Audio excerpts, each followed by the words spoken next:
하지만 깊이가 있는 역사 공부, 품격 있는 새로운 인문학, 심용환의 역공, 지금부터 시작합니다.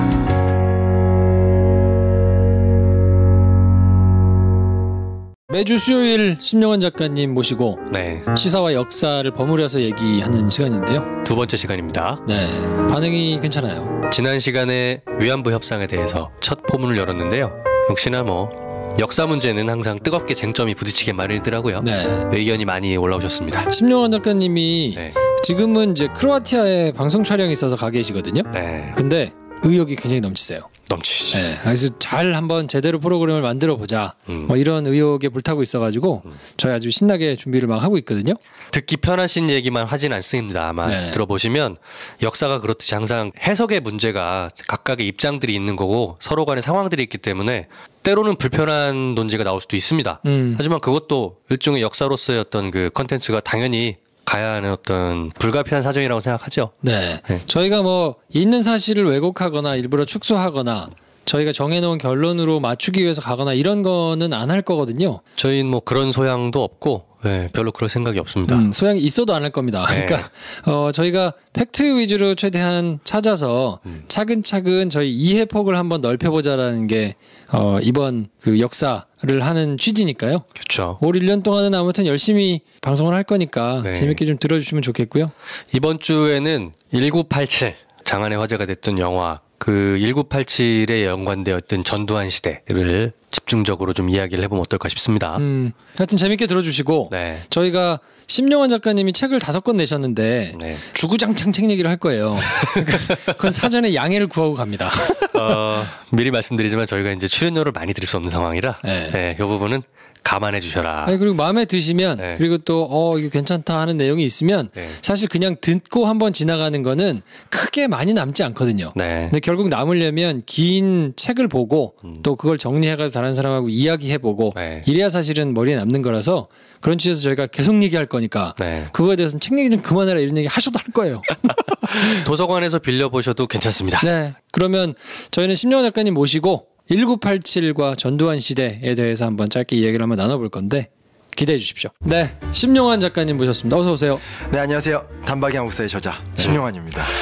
심 작가님이 등장하시니까 김프로쇼가 콘텐츠가 너무 짱짱해졌어. 꽉 찼어요. 좋아. 그냥 몸쪽 꽉 찬 직구야 아주. 몸쪽 꽉 찬 직구. 네. 네, 아무튼 김프로 쇼가 잘 되는 게 또 저에게도 또 득이 되는 거라고 믿고 네. 계속 열심히. 그 믿음 변하지 않으셔야 될 텐데. 참 그래서 아예 노골적으로 광고를 하나 하고 시작할까 하는데요. 2월 8일부터 10일. 네, 맞습니다. 네. 네. 대학생 역사학교. 역사학교. 네, 통영에서 시작됩니다. 네. 2만 원이라는데 2박 3일 동안 굉장히 양질의 숙식 제공으로 2만 원이면 일단 그거부터 돈 벌고 가는 겁니다. 그쵸. 네, 고민하지 마세요. 동양의 나폴리라고 불리우는 통영에서 유네스코 산하 직속 기구인 RC 재단의 아름다운 점점 나도 관광이 된다. 그 재단 건물 속에서 저랑 같이 2박 3일간 단박이 한국사 현대편을 바탕으로 해서 현대사 같이 공부하고요.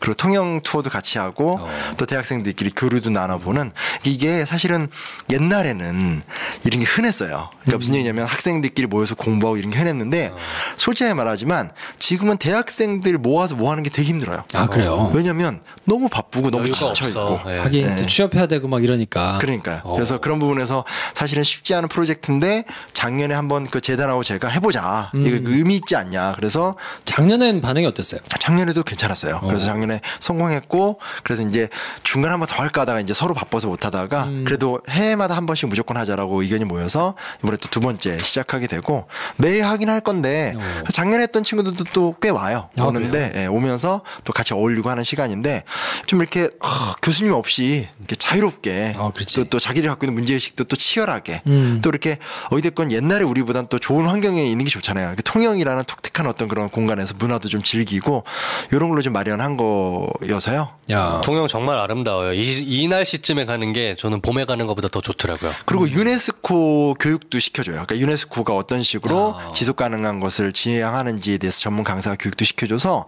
어떤 그런 국제적인 감각 같은 것도 기를 수 있고 RC에서 때에 따라서 전 세계 RC 그러니까 호주나 뭐 동남아시아나 이런 데 있는 대학생들이 같이 와서 통영 RC에서 같이 캠프도 해요. 그러니까 그럴 때 이제 또 참여할 수 있는 기회도 얻을 수 있고. 검색창에 대학생 역사학교 딱 치시면 검색하면 내용이 와장창 나옵니다. 네. 네, 솔직하고 담백한 굉장히 좋은 후기들과 해서 어머님 아버님 집에 애들 지금 놀고 있다고 뭐라고 하지 마시고 2만 원 줘서 보내세요. 네. 네. 근데 사실 교통비를 좀 부담해야 되니까 실제로 나오는 돈은 조금 더 드는데 네. 그래도 그럼요. 네. 콘텐츠가 좋으니까. 그럼요. 이거는 네. 권해드릴만 합니다. 네. 하여튼 많이들 찾아보시고 신청도 해주시고 그러면 좋을 것 같고요. 대학생 역사학교. 네. 지금 검색하세요. 자, 거의 뭐 광고 같죠? 그러니까 좋은데? 네. 1987 영화가 뒷심을 좀 받아가지고 길게 가고 있거든요. 네. 뭐 몇 주 전에는 문재인 대통령도 관람하고 그렇죠. 그 옆에 또 우리 강동원 씨가 또 한번 울어주시고. 네. 거기서 뭐 많이 무너지시더라. 네. 아니 뭐. 이런 말하면 민망한데 영화를 보는데 영화가 너무 가슴 아프잖아요. 그걸 네. 다 심각하게 보다가 갑자기 이제 데모하다가 도망가서 강동원 씨가 이렇게 그 수건을 딱 내리잖아요. 마스크. 내리는데 어떻게 그 관객들 전체가 탄복의 소리가 그러니까요. 네. 야, 이거는 그 영화 보신 분들은 누구나 말하는 순간인 것 같아요. 그렇지. 누구나. 우리 한국 영화 최근 한 10년을 통틀어 보면 딱 두 순간이 그래요. 뭐냐면 원빈 아저씨 있잖아. 면도기. 아저씨가 원빈이 이제 긴 머리를 딱 자르는 그 순간, 그 거울에 복근이 등장되는 그 순간에 비슷한 탄성이 한번 터집니다. 그리고 거의 동시에 비슷한 탄성이 이번에 강동원 씨 마스크. 딱 두 순간이에요. 한국 영화에. 네. 그 하여튼 정말 황당했어요. 그 진지하게 보다가 그 관객의 그 분위기가 싹 이렇게 핑크빛으로 바뀌는. 그렇죠. 근데 저도 같이 그러고 있었다는. 하여튼 독특한 캐릭터예요. 예, 강동원 씨는. 예, 하여튼 강동원 씨를 이한열 열사로 캐스팅한 거는 참 신의 한 수가 아니었나. 신의 두 수. 네. 진짜. 저희가 지금 미리 사실 녹음을 하고 있어서 솔직하게 말씀드리면 이 방송이 나갈 때의 그 흥행 스코어까지는 정확하게 말씀은 못 드리겠습니다만 뒷심을 받고 계속해서 이어져 가고 있을 것만은 분명합니다. 그렇죠. 예. 근데 이제 조금 나이가 어리신 분들은 아무래도 직접 체험을 해보지 않은 시대의 일이니까 그 영화 안에 담겨 있는 여러 가지 디테일이나 의미나 이런 것들을 그냥 지나쳤을 수 있거든요. 그래서 우리가 그게 이제 전두환 시대 때 일어났던 일이니까 그렇죠. 그 배경을 한번 쭉 짚어가지고 얘기를 한번 좀 들어보면 어떨까. 이런 시간을 한번 전두환 정권과 1987에 대해서 한번 이야기를 해보는 시간을 가져보면 어떨까. 물론 이런 거는 있어요. 1987이 흥행을 하면서 그 영화에 들어가 있는 사람들의 인물과 또 상황들 또 디테일하게 들어가면 강동원 씨가 신었던 운동화, 그러니까 이한열 열사의 운동화 타이거 실제로 이제 그걸 신으셨다 거잖아요. 그런 요소들에 대한 나름의 블로그들은 많아요. 그 정도만 찾아보면 박처원이 누군지 그리고 뭐 남영동 대공분실이 뭔지 이런 거에 대한 기초적인 지식들은 짧은 검색만으로도 이제는 어느 정도 해결이 됩니다. 네. 다만 그 뒷단까지 들어가는 해설까지는 사실 쉽지가 않더라고요. 이거는 심용환 작가만이 할 수 있다. 오로지 네. 그 누구도 할 수 없고 유시춘도 못해. 그리고 이건 어디 나와 있다? 단박에 한국사 현대편에 있다. 장사꾼들. 처음에 좋았는데 몇 번 하니까 점점 약간 부담스럽네. 아니요, 좋아요. 책은 팔아야 됩니다. 네. 팔릴 때 쓴 어떤 그 자존감이 유지가 되는. 네.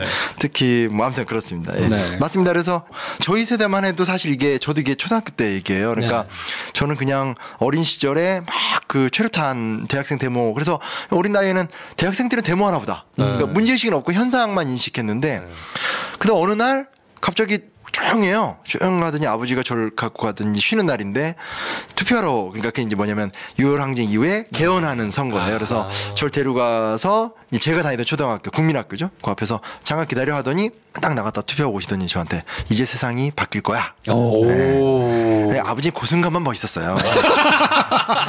근데 그게 이제 인상처럼 남아있는데 나중에 보니까 이게 6월 항쟁의 결과로 이제 개헌이 됐던 그날이었구나가 이제 기억에 남아있을 정도로, 그러니까 냉정히 따지면 우리만 해도 이게 좀 잘 그렇게 구체적으로 모르죠. 그렇죠. 왜냐면 제가 이거 비슷한 주제를 갖고 어디 방송사에서 이렇게 한번 강연을 했었었는데 그때 이제 서장훈 씨 같이 계셨었는데 끝나고 나더니 용환아 너 그때 몇 살이었어? 그래서 초등학생 때인데, 그래서 형은 몇 살이니까 나 중학교. 근데 공부하고 알았지? 네. 그러니까 사실 이제 우리나라에 꽤 나이가 어느 정도 있어도 이게 너무 옛날 얘기가 되네요. 그러니까 사실은 지금 20대나 30대들 입장에서 30대 초반 이 정도 돼버리면 이건 정말 그냥 과거의 이야기인 거지 경험치가 아니라는 거기 때문에 이 영화를 보고 그냥 재밌게 끝내버리면 그냥 재미있는 걸로 끝나기 때문에 좀 역사적 사고는 좀 확실히 해야 될 것 같아요. 네. 이 경험을 직접 해보신 분들은 지금 50대부터잖아요. 그렇죠. 네. 그러면 이제 대학생들이고 막 이럴 때. 왜냐면 87년이고 지금 2018년이니까 20년이니까 딱 50부터 맞잖아요. 맞아요. 그러니까 저희는 사실은 그거를 TV로밖에는 경험 못했던 사람들이죠. 네, 그래서 아무튼 저희가 지난번 1987 편에서 유시춘 씨가 나와가지고 이렇게 쭉 설명해 주시는 내용을 이제 뭐 전달을 해드렸기 때문에 아주 대략적인 거는 설명이 이제 됐을 거라고 보는데 그래도 이 시대가 가지고 있는 특수성이라는 게 좀 있잖아요. 그쵸. 그때 사람들이 왜 저렇게 데모를 했으며 왜 저렇게 할 수밖에 없었는지 뭐 이런 거에 대한 설명을 처음부터 조금 차근차근 해주시면 어떨까요? 그러니까 일단은 전두환 정권 자체가 너무 불법적으로 들어온 정권이죠. 왜냐하면 박정희 대통령의 서거를 통해서 1979년 이후에 이제 민주화가 된다라고 모두가 다 생각을 했던 상황이었고, 심지어 박정희가 사라지니까 그 집단들도 민정이양을 준비하고 있었던 상황이었는데 김재규가 박정희를 죽였잖아요. 네. 김재규의 두 정보기관, 국가정보원과 지금 국가정보원이지만 그때는 중앙정보부였고 이 당시 이제 지금 기무사지만 옛날에 보안사였는데 두 정보기관 중에서 한 정보기관의 수장이 박정희를 죽인 거거든요. 네. 근데 이제 이게 결국은 김재규가 체포가 되면서 중앙정보부가 무력화가 되거든요. 근데 공교롭게도 권력을 잡은 사람이 누구냐? 보안사. 그러니까 두 정보기관 중 하나인 군대 내 정보기관이었던 보안사의 수장이었던 보안사령관 전두환이 동료들을 설득해서 쉽게 말하면 쿠데타를 일으켰던 네. 사건이 되는 거니까 왜 이렇게 엄혹한 시절이 새롭게 도래했느냐라는 거는 한편에서는 박정희 시대의 연장선이었다는 거죠. 생긴 것도 다르고 시성도 다르고 지배 집단도 다르지만 어찌됐건 박정희 본인이 본인의 유신체제와 철권 통치를 이어가기 위해서 만들었던 집단이 벌였던 사건이기 때문에 결국 그냥 또 하나의 새로운 어떤 박정희 연장이라고밖에 볼 수 없고, 그러니까 유신 시대가 보여줬었던 용공 조작하고 누구 빨갱이 만들고 고문하고 이런 것들은 뭐 당연히 그때도 거의 그대로 계승이 됐다라고밖에 볼 수 없죠. 네. 박정희가 자기 정권을 유지하기 위해서 거느렸던 두 수단, 중앙정보부와 보안사. 근데 보안사의 수장이 박정희 서거 이후에 그대로 권력을 다시 한번 흡수. 그쵸. 이렇게 이해하면 되네요. 그 과정에서 이제 뭐 5.18 민주항쟁을 짓밟았다라든지 이런 아주 너무나 택시 운전사에 나오는 네. 그런 비극적 사건이 있었는데, 중요한 포인트는 뭐냐면 이게 전혀 새로운 엉뚱한 사람이 나온 게 아니라 박정희 시대가 만들어 놓은 대중은 모르는 한 괴물이 이제 수장이 없어지게 되니까 이제 자기가 이제 새롭게 나와서 권력을 찬탈했던 시간이라고 할 수 있으니까 되게 무섭다라고 얘기할 수 없죠. 숙주 속에 자라고 있던 에일리언이 탁 튀어나온 거네요. 이런 거 잘한다. 나 이런 거 잘 못하는데. 이게 이 속에 있는 거였는데 그냥 탁 튀어나온 거야 지금. 네. 그리고 저는 영화 앞에 보면서 좀 재밌었던 게 하정우가 맨 처음에 이렇게 막 대들잖아요. 그 검사가.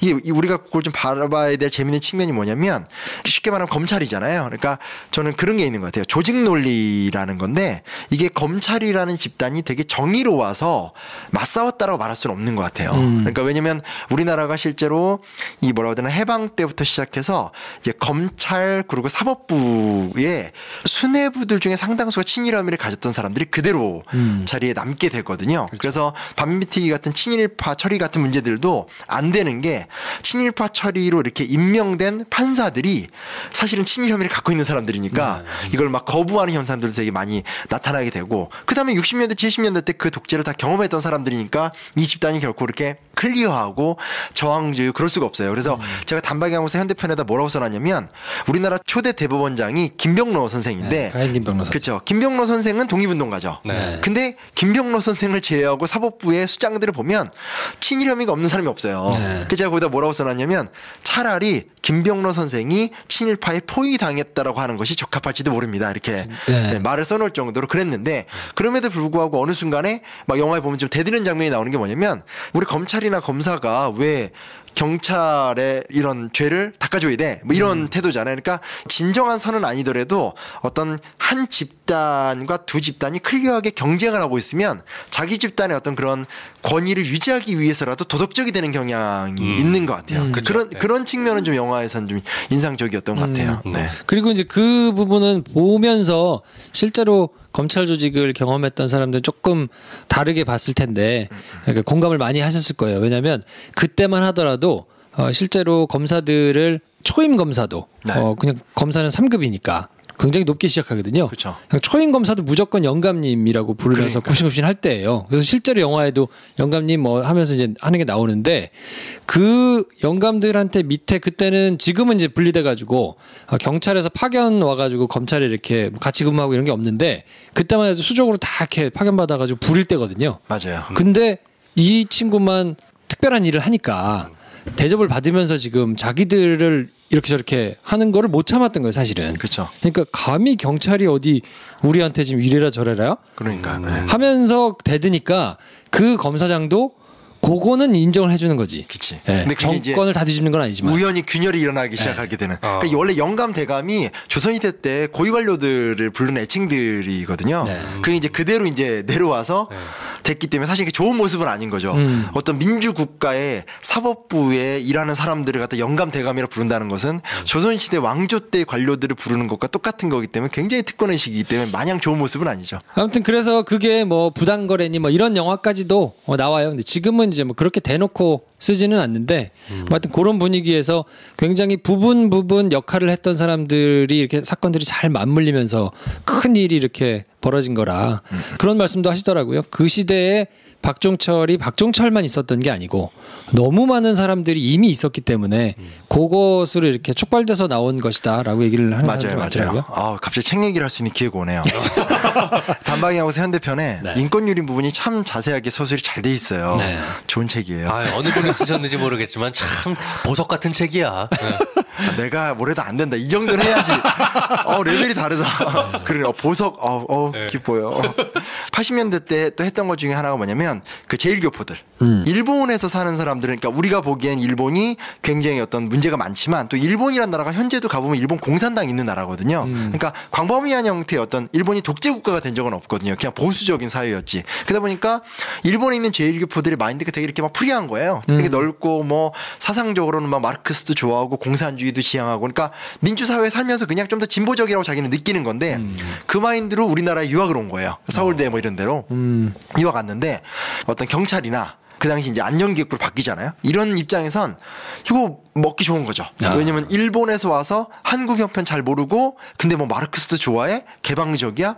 요거 빨갱이로 만들기 딱 좋은 거예요. 간첩으로 만들기 딱 좋네요. 네. 조총련의 사주를 받았다고 엮기 참 좋겠네. 그렇죠. 네. 네. 그래서 실제로 공항에서 여권 갖고 서성거릴 때 그렇게 80년대 초반, 70년대 때도 그랬지만 경찰이나 중앙정보가 안전기획부로 바뀌었죠. 안전기획부나 이런 요원들이 다 그 김포공항에서 이렇게 득실득실 대고 있는 거예요. 이따가 저놈 좀 괜찮겠다 하면 이제 접근을 되게 쉽게 하죠. 한 2시간 정도만 시간 좀 내줬으면 좋겠다, 이런 사정이 있다 하면 그냥 왜 그러지? 뭐 사실 뭐 안 하겠다고 말하기도 그렇잖아요. 그러니까 2시간이라고 하니까 그냥 뭐 협조하면 되겠지 하고 따라가는데 가는 순간 이제 차에 실려서 어디로 가는지도 모른 채 그냥 끌려가가지고 그렇죠. 지금 가면 거기 들어가면 이제 그 대령 이런 사람들이 진짜 이렇게 몽둥이 같은 거 들고 나오면서 풍채 되게 좋은 사람들이 막 책상 빡빡 던지면서 너 내가 지금 이 상황에서 죽일 수 있다. 빨갱이는 법이 필요하지 않다 이러면서 완전 겁박하고 폭력을 막 휘둘렀거든요. 그러면서 이제 하다가 보통 그렇게 해서 한번 겁주고 체크만 해두는 거죠. 얘가 어떤 애인지 내보냈다가 어떤 상황, 그러니까 뭔가 정권에 해가 되거나 위협이 될 좀 상황이 되면 그때 이제 사건을 조작하는 거죠. 그러니까 영화에도 보면 그 설경구인가요? 그래서 이렇게 그렇죠. 뭐 김영삼, 김대중 다 엮어서 이렇게 간접 사건을 조작하려고 하는데 계속 기획을 하는 거예요. 뭐 이렇게 독일 유학생들이 이용해서, 이건 박정희 때긴 하지만 뭐 동백님 사건이라고 하잖아요. 동베를린 간첩단 사건. 네. 그리고 뭐 제1교포 유학생 간첩단 사건. 이런 식으로 해서 이제 기획을 하고 그 기획에 따라서 그 공항에서 내렸던 몇몇의 애들을 끌고 와서 다시 이제 고문을 막 하면서 간첩으로 만들어버리는 거죠. 간첩으로 만들어버리는 거죠. 그래서 딱 터트리면 워낙 이제 그때만 해도 레드 컴플렉스가 세기 때문에 또 간첩이야 이러면서 사람들이 이제 또 야당을 싫어하고 그냥 전두환 각하에게 충성하고 이런 식의 어떤 흐름을 만들어내던 게 이제 영화에서도 한 부분으로 나왔던 건데, 박종철 군도 고문을 당했잖아요. 네. 근데 남영동이라는 영화에서도 더 디테일하게 묘사가 됐지만 너무 잔인한 게 막 그 성기 고문 같은 것도 해요. 그러니까 이제 이렇게 알몸을 하고 물고문을 하고 이런 거 우리가 보통 봐서 아는 얘기인데, 전기 뭐 전기 고문도 김근태 고 의장의 회고에 따르면 어느 정도가 지나면 몸에 이 수분이 다 빠진대요. 그러면 전기 고문을 하기 시작하면 전기가 오는데 몸에 수분이 없으니까 땀구멍에서 연기가 쫙 올라온대요. 그러니까 이건 상상을 초월하는 단계인 것 같아요. 그래서 그렇게 하기도 하고 손톱 사이에다가 침으로 칵 찍는 그런 것도 하고, 그 남영동 영화가 묘사가 잘 된 게 일단은 빨개 벗겨놓고 남자들 얘기나 좀 이렇게 그 짝대기 같은 걸 갖고 묶어놓은 다음에 성기를 막 때리는 거예요. 그게 얼마나 모욕적이에요. 그런 식으로도 하기도 하고, 제가 읽었던 것 중에 가장 최악의 기록은 코일을 성기에 감는 거예요. 그러니까 전기 코일. 아이고. 그래서 이제 그 전기 고문을 하니까 그 이후에 이제 성불구가 되거나 아니면 이제 심각한 어떤 그런 장애를 겪거나. 그러니까 우리가 헷갈리면 안 되는 게 박종철의 죽음이 너무너무 안타깝잖아요. 근데 중요한 게 뭐냐면 죽음도 너무너무 안타까운데 그런 죽음이 한둘도 아니었고 또 하나 우리가 간과하는 게 뭐냐면 살아남았는데 미쳐버리거나 그 상처를 해결받지 못하거나 이런 사람들도 너무너무 많아요. 그래서 예전에 다큐멘터리 같은 거 보면 좀 거친 말로 하면 병신이 된 거예요. 그러니까 이제 완전히 지능이 막 이상해지고 그래서 같이 싸웠었던 아내가 같이 사는데 그냥 이렇게 자식 키우듯이 키워가는데 너무나 똑똑했고 총명했던 친구가 거기 가서 몇 번 고문당한 다음에 그렇게 변해 있거든요. 그러니까 그런 걸 보면 이게 과거 옛날의 이야기가 아니라 경험했던 사람들한테는 씻을 수 없는 상처로 계속 남아있다는 것들도 우리가 조금 더 생각을 해볼 필요가 있지 않을까. 여러분 그 영화 자백 보시면 지금 MB 사장 드신 최승호 감독이 만드신 자백의 전반부는 서울시 간첩단 유성 씨 얘기지만 후반부는 그 말씀하신 제일교포 간첩 조작단 사건의 피해자였던 제일교포 이야기가 나옵니다. 맞아요. 그분이 그렇게 거의 실어증처럼 말도 잘 못하고 사람도 잘 못 알아보는 형태로 지금 일본에 살고 계세요. 네. 맞아. 거기 나와요. 이게 물론 이제 최근에도 영화 나오고 간첩 조작하는 게 나온 게 다 연결이 된 거예요.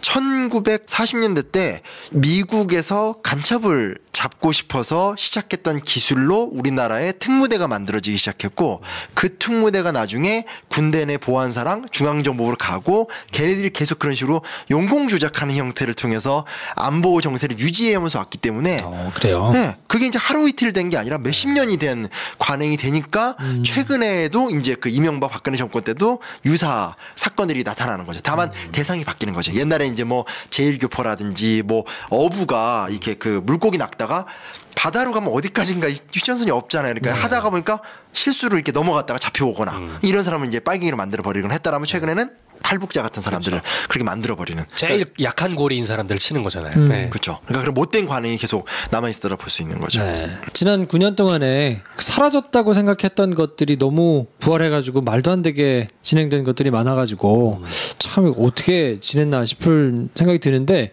저는 되게 인상적으로 봤던 게 그 와중에 이제 그 기사를 쓰려고 노력했던 이런 기자들의 노력들이 나오잖아요. 근데 그 더 지나서 보면 그렇게 노력했던 사람들이 또 뭐 부역을 하고 있거나 뭐 이런 사례들이 있기 때문에 박종철이 지키려고 했던 네 그렇죠. 네, 이런 박종훈이라고 뭐 예, 그렇기도 하고 등등 뭐 기사를 썼던 기자도 그렇고 뭐 하여튼 여러모로 참 생각할 거리가 좀 많았던 그 영화였던 것 같은데 작가님이 보시기에는 제일 그래도 좀 인상 깊게 보셨던 부분은 어떤 게 있나요? 일단은 방금 말씀하신 분에게 그냥 살짝 덧붙이고 싶은 게 하나 있는데 그러니까 그거죠. 단죄를 안 한 역사가 갖고 있는 한계 같아요. 왜냐하면 그 이후의 역사라는 게 영화에서는 87년 민주항쟁의 성공으로 끝나지만 끝난 다음에 이제 우리가 완전히 독재 정권을 처리하고 전두환을 사형시키고 그 당시에 그런 독재에 협력했던 사람들을 다 뭐 쫓아내고 공민권, 선거권을 박탈시켜버리고 이렇게 정리한 다음에 민주사회가 된 게 아니라 그 당시에 이제 6월 항쟁을 성공을 거두자마자 사실은 두 패로 쪼개지잖아요. 전 그게 너무 생생히 기억나요. 그 전까지 그렇게 치열하게 가다가 딱 그 개헌 끝나고 나니까 저희 집안만 해도 두 개로 짜개진 거죠. 김영삼이냐 김대중이냐.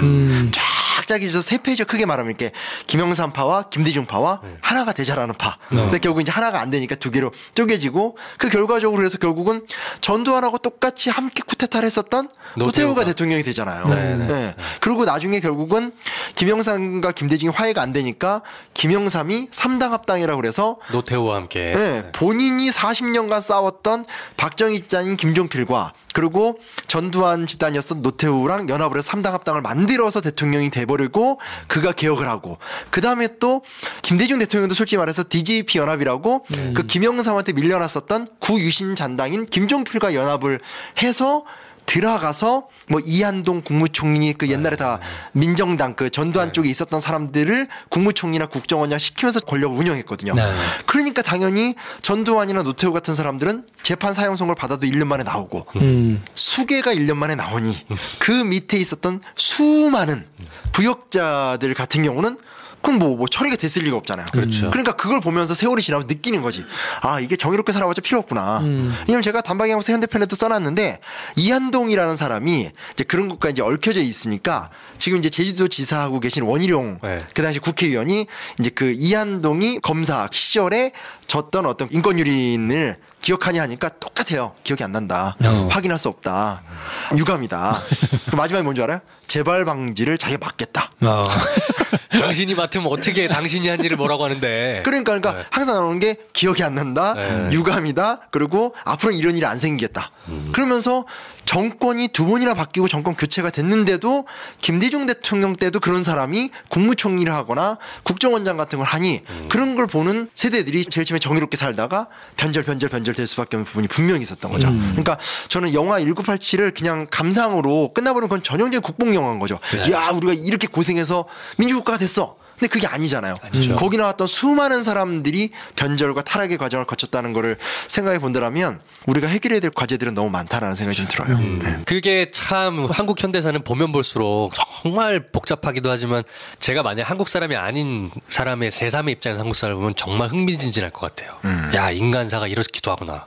모순에 모순이 겹치고 서로가 뱀이 자기 머리를 먹고 있는 것처럼 막 계속 연관되더라고요. 이 말씀하실 때 네. 나도 모르게 이제 또 홍보해주나 이런 게 자꾸 살짝 기대. 네. 기대 심리로 이렇게 네. 대화를 들어야 되는데 이거 훈련됐다. 안 된다.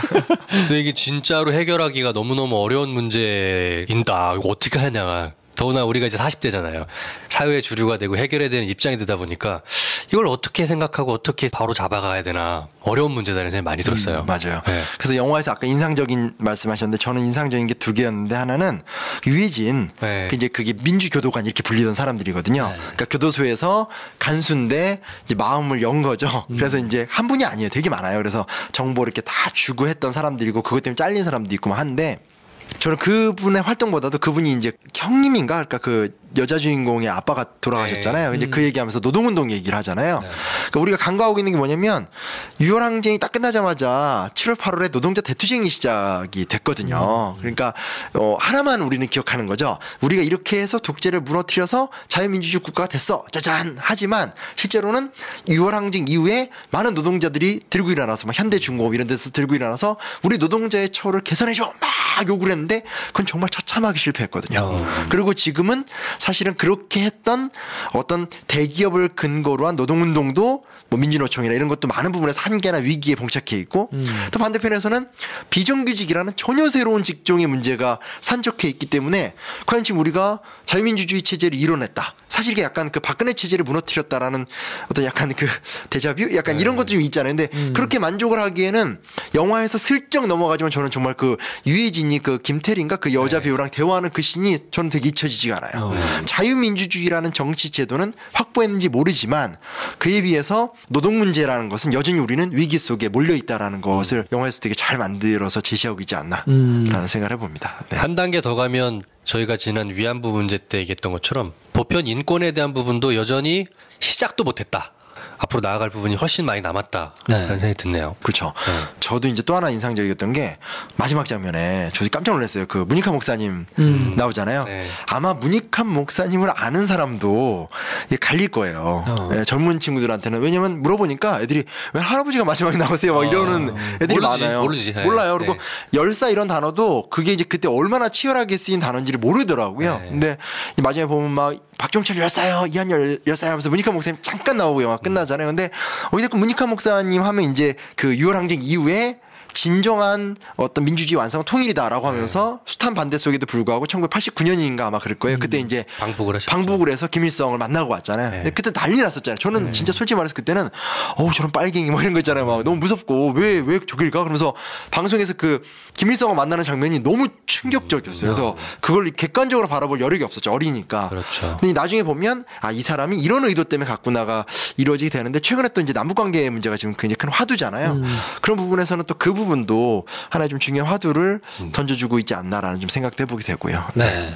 문익환 목사는 나중에 저희가 한번 따로 특집을 다뤄도 좋을 것 같아요. 문 목사님이라는 인물에 대해서는. 현재 현황이 어떻게 돼 있냐면 그 문익환 목사님이 생전에 사셨던 통일의 집이라는 데가 강북구 수유동에 있어요. 그래서 그분의 따님이신 분이 관장님으로 계시는데 물건을 다 지금 한신대로 옮겨놓고 박물관 제작 작업 중에 있습니다. 그래서 후원을 원하시면 통일의 집이라고 쳐서 들어가시면 그 새롭게 만드는 박물관에 참여 주주가 될 수 있고요.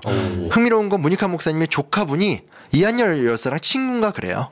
그래서 현재 유일하게 이한열 기념관이라는 게 있어요. 연세대 근처에. 그래서 제가 연세대 세존에 하니까 씩 웃으시면서 이제 학교보다는 동창들이 좀 많이 힘을 쓴 것 같아요. 그래서 특히 그 우상호 의원 그분이 굉장히 많이 도와줬대요. 그래서 공교롭게도 그 문익환 목사님의 조카분이 이한열 기념관 학위 실장인가로 또 계세요. 그런 식으로 이제 그 시대를 사셨던 분들이 이렇게 또 이야기를 만들어가고 하시더라고요. 문익환 목사님 건에 대해서는 좀 후원을 한번 생각해봐야겠습니다. 네. 그리고 어찌됐건 되게 많은 대학생들이 죽었잖아요 그때. 근데 유일한 기념관이 이한열 기념관 하나밖에 없어요. 그런 것도 우리가 좀 생각을 해봐야 되겠죠. 독립운동가들에 대해서 우리가 이렇게 치열하게 기리는데 독립운동가들이 나라를 독립시켰다면 우리나라를 민주주의로 만든 사람들도 되게 많은데 그 희생자들에 대한 기억, 뭐 사랑, 존경 이거는 정말 너무 부족한 것 같아요. 그런 거에 대한 좀 대응도 필요한 것 같고. 그게 뭐 여태까지 계속 이제 지적을 했듯이 이해관계에서 자유롭지 못한 사람들이 계속 정권을 이제 유지하는 이런 자리에 있다 보니까 가급적이면 기억하지 않는 쪽으로 뭐 적당히 하고 지나가는 쪽으로 이렇게 좀 유도해온 측면이 좀 있지 않나 싶고 뭐 이런 것들이 계기가 돼가지고 좀 되새겨보고 기억하고 조금 더 나은 제도를 우리 안에 정착시키기 위해 가지고 노력하는 이런 노력들이 좀 필요하지 않나 싶은 생각이 좀 들거든요. 맞아요. 아, 작가님 되게 좋으시겠어요. 뭐가 좋아요? 현대사에 여전히 기록해야 될 역사가 너무 많네요. 역사학자로서. 책을 새로 쓰십시오. 이거 어떻게 받아야 되지? 해야 될 일이 많잖아. 얼마나 좋아. 일단은 좀 많이 사주시면 일단 시작은 단박에 한국사입니다, 여러분. 네. 그거를 제 바탕으로 네. 이제 열심히 좀 해보긴 해야 되는데 근데 가장 문제가 되는 게 뭐냐면 이거 얼마 전에도 언론에 나왔는데 국가 기록이 보존이 잘 돼 있어야 되거든요. 근데 두 가지인데 하나는 국가 기록물이 노무현 정부 때를 제외하고는 전이건 후건 제대로 보관이 안 돼 있어요. 그렇죠. 왜냐면 죄가 많으니까 다 태워버리는 거죠. 두 번째는 국가 기록물이 생성이 되면 그렇게 이렇게 국가 기록원에 던져준대요. 그러면 그냥 태그만 붙여서 쌓아만 두는 형태가 되기 때문에 실제로 이렇게 누구나 찾을 수가 없어요. 분류 검색 이런 게 전혀 안 되겠네요. 네, 그래서 그런 거는 이번에 무슨 그 인터넷에서 번역청 설립해달라. 그러니까 우리나라가 너무 힘든 게 연구자가 연구도 하고 연구를 논문을 영어로 다시 쓰고 이렇게 하는 게 너무 힘들잖아요. 근데 일본이 정말 편한 게 일본 학자들은 그냥 그 일본어로 사고하고 일본어로 연구한 다음에 일본어로 논문 쓰면 다 영어나 이걸로 번역해서 세계에 뿌려주거든요. 그러니까 일본에서 노벨상 수상자가 많이 나오는 거예요. 왜냐면 그런 거에 대한 스트레스 없이 그냥 일본 내에서 자기는 연구를 다 하는데 정부가 알아서 쫙 홍보해 주니까 물론 논문 수준이 높으니까 노벨상을 막 받는 20명인가 뭐 넘잖아요. 근데 이제 우리는 그런 게 안 되니까 너무 그 언어 때문에 소비하는 시간이 많은 게 문제인데 똑같이 국가기록물 같은 경우도 조선왕조실록 같은 거 다 볼 수 있잖아요. 지금도 검색 클릭하면 몇 월 며칠에 숙종이 누구랑 연애했는지 다 나오는데 문제 뭐냐면 대한민국사에 무슨 일이 있었는지에 대한 데이터베이스 재구성이 사실상 거의 약하거든요. 현대사에 대한 부분은 그냥 비어있네요. 네. 그래서 그런 부분은 좀 관심을 갖고 뭐 의견도 좀 모으고 요구를 하면 어찌됐건 최근에 뭐 국가기록 원장님도 바뀌고 하기 때문에 국가 데이터에 대한 새로운 정비와 관리 그런 게 잘 되면 나중에 연구자들이 막 새로운 연구도 많이 할 수 있고 여러모로 좀 좋잖아요. 그거는 조금 살펴봐야 될 포인트이긴 하네요. 그래서 또 김프로가 기록 취재 이런 쪽에 덕후다 보니 관심이 싹 가나 보네요. 아, 그래요? 아, 저 덕후 눈빛인가요? 네, 현직에서 나와가지고 이제. 저는 그런 사람이 아니라서 필요하겠구나 하고 생각하는데. 아니, 근데 그 실제로 분위기 자체가 정부 내부에서 있는 분위기 자체가 굉장히 달랐어요. 노무현 정부 때만 하더라도 기록에 대해서 굉장히 중요하게 대통령 자체가 생각을 했기 때문에 그 밑에서 일하는 공무원들도 이제 그 분위기에 묻어서 같이 가는데 이게 정권이 바뀌고 나서는 다 없애고 이제 뭐 이렇다 보니까 묻어가더라고요. 전반적인 분위기가 다 똑같이 이렇게 가는 걸 옆에서 느끼면서 이렇게 보니까 야 이거 이래서 되겠나 싶었는데 결국 어쨌든 이제 다시 뭐 복원이 되는 과정에 있으니까 조금 지켜보면 좋지 않을까 싶은 생각이 들고요. 그렇겠네요. 대통령이 누구냐에 따라서 결국 정부는 그냥 그 캐릭터로 갈 수밖에 없겠네요. 그게 문제죠, 사실은. 네, 그러면 안 되는데. 그러니까 대통령이 누구냐와 상관없이 기본적으로 가져야 될 행정 시스템의 품격이라는 게 있어야 되는데 너무 오랜 기간 동안. 그러니까 이게 사실은 연원이 깊은데 단박에 형사를 보면 자세히 나오는데 왜냐면 하다못해 이런 거 있잖아요. 동네 이장도 그러니까 저기 시골 가면 이장님이 방송하는 거 되게 정겹잖아요. 막 어디 어머니 오세요. 근데 이게 사실은 그 전까지 조선시대까지는 향촌 공동체이기 때문에 그 지역의 향약이나 두레에서 알아서 하던 건데 일본이 접수한 다음에 전체 지도를 싹 다 신독립 편제로 바꾸면서 이장을 하나하나 꼽은 거예요. 그래서 동리마다 조선총독부가 관리를 하는구나. 그러면서 소위 말하는 지역 자치성이 깨진 거고 그 다음 단계 되면 이제 대한민국이 만들어졌지만 너무나 오랜 기간 동안 독재니까 독재의 특징이 뭐예요? 내 말이 저 끝까지 그대로 가야 되잖아요. 그러니까 어떻게 보면 조선총독부의 관제를 훨씬 더 확대 강화시켜서 더 체계적인 어떤 일원화된 구조를 만들어 버렸으니 민주화가 됐음에도 불구하고 오랫동안 거기에 이제 훈련되어 온 공무원 문화라든지 시스템 자체가 안 바뀌고 있는 부조화 현상이 있는 거죠. 그렇죠. 네. 근데 영화 보고서 저는 이제 인상적이었던 게 경찰청 지금 우리가 누구나 알고 있는 그 경찰청 독립된 조직이 아니라 지금의 행정자치부죠. 내무부 산하의 치안본부 하나의 조직으로 운영이 됐더라고요. 그렇죠. 그 경찰 조직은 항상 그 지금으로 치면 뭐 행자부 뭐 이런 쪽에 있으니까 별도로 독립된 관청은 아니거든요. 네.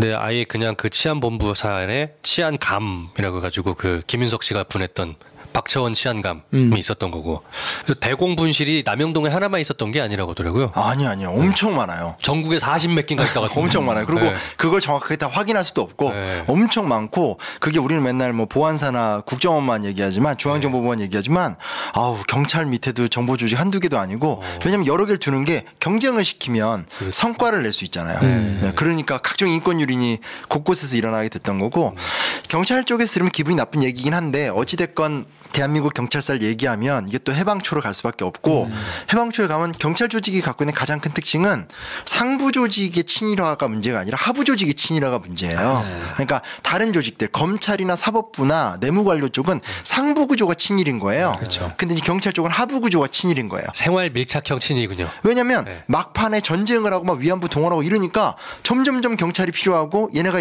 이 3.1운동 이후부터 머리가 좋아져서 조선인들의 앞잡이 순사를 만드는 게 편하다는 걸 느끼니까 그런 식의 소위 말하는 생계형 친일파라고 해야 돼 뭐라 이렇게 어떤 그런 사람들이 대거 양산이 됐는데 이제 일본이 나가고 미군정이 들어온 상태에서 미군정이 막 그렇게 막 조선을 개혁시켜서 건전한 국가를 만들고 싶어하는 생각도 없고 맨 처음에 미국은 그냥 일본인 관료도 그대로 놔두려고 그랬었어요. 근데 그건 반발이 너무 심하니까 걔네를 빼돌렸고 그러니까 이제 일본인 관료가 없으니까 행정적 효율적 관점에서 봤었을 때 일본 애들과 함께 복무했었던 소위 말하는 조선 경찰들 괜찮잖아요. 그러니까 얘네들이 사실은 어찌됐건 그 한국 경찰의 기초를 놓게 되니 대의와 공리를 위해서 어떤 복무하는 민중의 지팡이라기보다는 권력에 붙어서 권력의 역할을 수행하는 역할이라는 못된 전통을 가질 수밖에 없는 부분이 있었던 거죠. 그대로 갖고 있으면서 독립투사 때려잡았던 사람들이 그대로 민주주의자들을 때려잡는 그렇게 되는 거죠. 그 이후에 그 사람들이 계속 또 승진을 하면서 그 문화를 그대로 이제 전수를 시켜주면서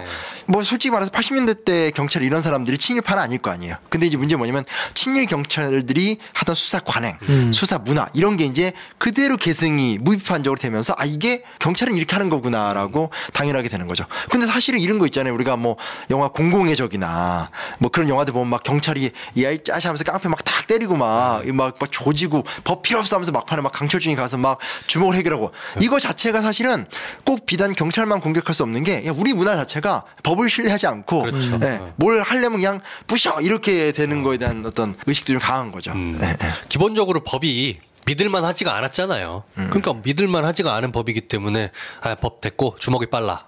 이런 어떤 신화들이 생기게 되는 거죠. 자, 그래서 1987이 뭐 계속해서 극장에서 조금 뭐 새몰이를 좀 하고 있는데 지금이라도 안 보신 분들은 가서 한번 보시고 이런저런 역사적인 배경을 좀 찾아보시고 가서 보면 분명히 디테일이 조금 다르게 보일 것들이 있으니까요.